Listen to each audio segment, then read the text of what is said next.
I've said it all throughout the show.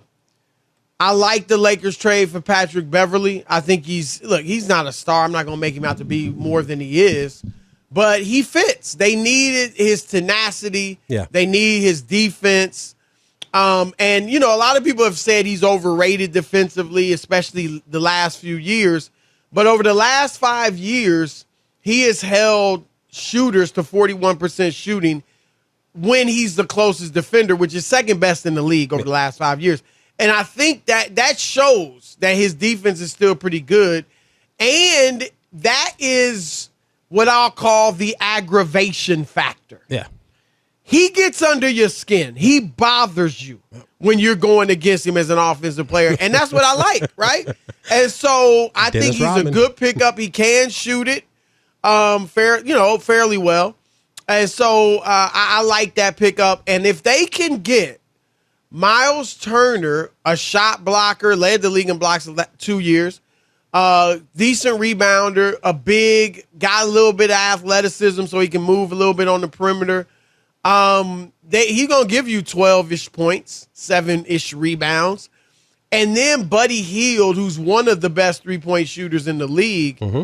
I like that Laker team. And then it would be on, is LeBron, how great is LeBron still? And how healthy and great will AD be? Yeah. That's what it would come down to, because that's a decent, now I know you can question the depth, but that's a decent 5. Beverly, Hield, LeBron, Turner, and AD. That ain't bad. But you wouldn't do it. So tell us why you like Russ so much still with this Lakers team. Well, I just think you just got to give it it will behoove them to give it a shot. I was going to this point earlier when I said it coming back to bite them. Like if they just send him home, if they just pay him and send him home, and then he can go sign with anybody, get his $40-something million and go to sign with anybody. I would caution the Lakers not to do that, because that could, you don't want to motivate Russ saying, you know what, I'm not going nowhere. I'll stay right here in LA. And I don't know if the Clippers would do it, but if he's like, listen, what y'all got, $5 million? Bet I'll take it. I got my 40-something in the bank right. Just hear me out. It's almost like what John Wall did. He wasn't about $1 million. Okay, fine, it's one, but I got my 47. And I think his one to get back at them would be worth more than any contract. You know what I'm saying? That chip on his shoulder would be worth more than any contract. And I would just caution them on that. On the Pat Beverly trade, throw the numbers away. Put the film on. The guy just affects games. Period. He just affects games, man. I don't care about the numbers. Pat Beverly is a guy like I don't care about. It's like Draymond. I don't care about Draymond's stats. I really don't. Even when they're triple-double and they're good, I don't.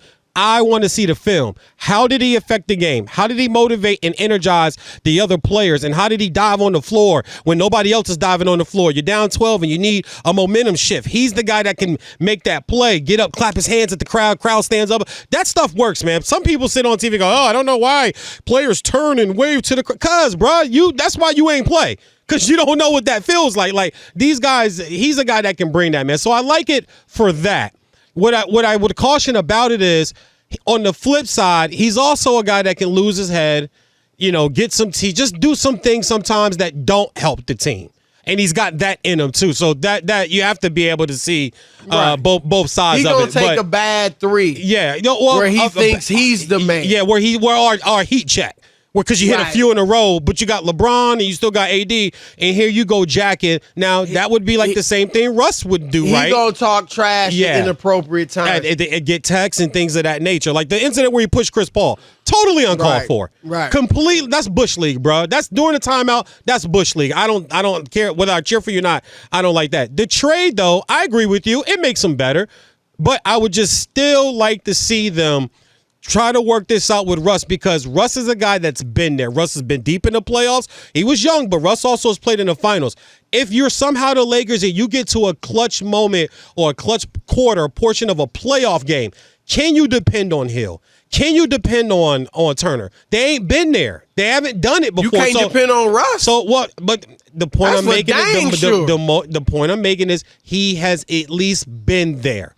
He's been but there. He's been there, and lately in the playoffs, he's been bad. Let's just keep it real. I mean, he was with Washington. He got them to the play-in, so he ain't been in the playoffs in a while. Mightily. Yeah. I know he did. But I still want a guy, and this is also, Chris, coming off the idea that I think he can bounce back and have a better season. Therefore, I think he will be better suited to make that play for you or for somebody else in the playoff. Now, if he comes out this year and they keep him and he has another crap year, then I agree with you. I can't trust him in the playoffs. But if they work through this and it gets better for the team, and they keep him around, and even him and Pat, I understand they genuinely don't like each other, but this ain't about y'all. See, that's selfish, right? This ain't about players y'all. Work that out. I thank you. I agree with that. That's where I'm going. That's where I'm going. Yes. Andre Drummond didn't like each other. That's where I'm going. But here's my thing.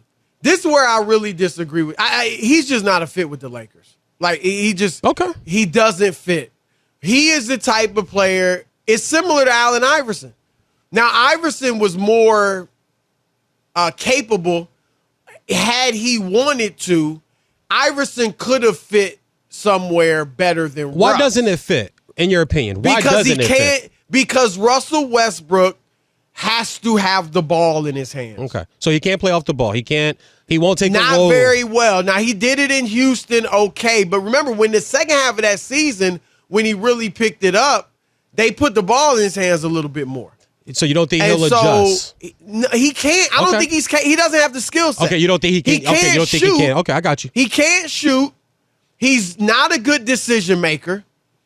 He is, and don't get me wrong, I love Russ. Like, I've said it for years. He's going to be an icon in decades from now, unless it becomes commonplace where Luka, and Jokic average triple doubles multiple times, 3 or 4 times in it, in their career, 3 or 4 unless seasons. that happens, they're going to be talking about Russell Westbrook 30, 40 years from now. Yeah, decade, generation. This dude averaged a triple double for 4 or 5 seasons. Yep.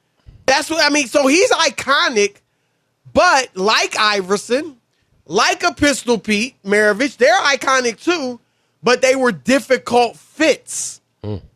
And you have to so Russ, I don't think he has the mentality to accept being a role player, and I don't think he has the skill set to age gracefully. Would you ask him to come off the bench? I would look at putting him off the bench, and I don't think he would like it. And I think even if he accepts it, I think he would do so. He wouldn't it would be grudgingly. Yeah. And he wouldn't say it, I don't believe, but his body language, his actions, and you said chip on his shoulder. I don't think that's going to make him better. I think that's going to make him go out there and try to do more and really muck things up.